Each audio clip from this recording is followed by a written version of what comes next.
In the work that we do, Mhm. there are times when we're caught off guard Mhm. by events that happen. It could be an event in somebody's life. It could be something going on in the market or the economy or the news. And it seems right now that there's potential to be caught off guard almost every day because of this. And there's this almost this palpable sense of change fatigue and news fatigue.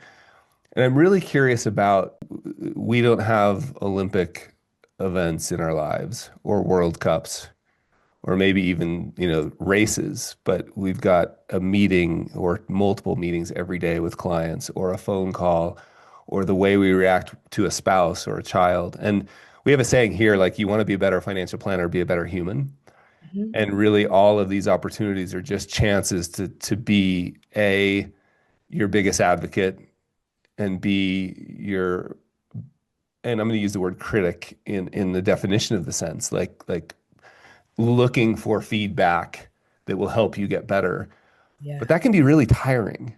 And so, like, how do you train or practice? Like, how has this shown up in your life?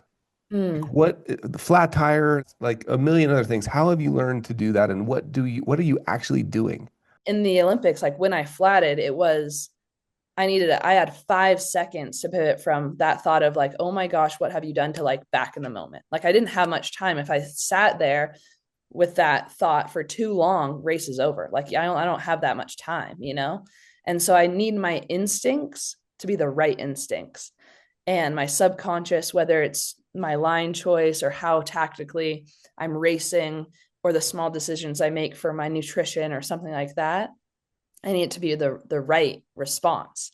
And so that's something that I actually choose to train through a meditative process or through practicing focus or intention or something like that. And then I think the other layer of it is being highly self-aware and being able to Mm. look in the mirror and say, okay, I'm doing this and this well, and I need to work on this and this. And I talk a lot to young athletes about how it's really common for one athletes to not look in the mirror enough and be able to like really critically say what you actually need to work on. Either they think they're doing too well or they think they're doing too poorly. Like, oh, you suck at this, you're bad at this. So it can be Mm. really negative or overly positive. And I think one thing is you have to be your biggest support. Like, you are the only one that really cares about your success, you and maybe your family. But at the end of the day, your success is really up to you. So you have to believe in yourself more than anybody else. But you also have to be very, very critical and very realistic about where you're at and what you want to accomplish and how you're doing on that path.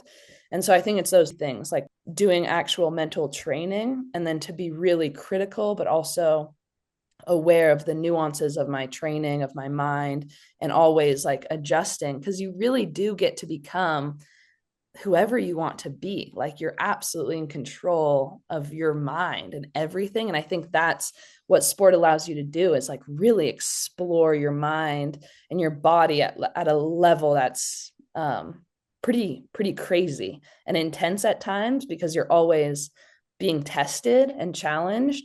But it's also really cool and it's a fun explorative process for sure.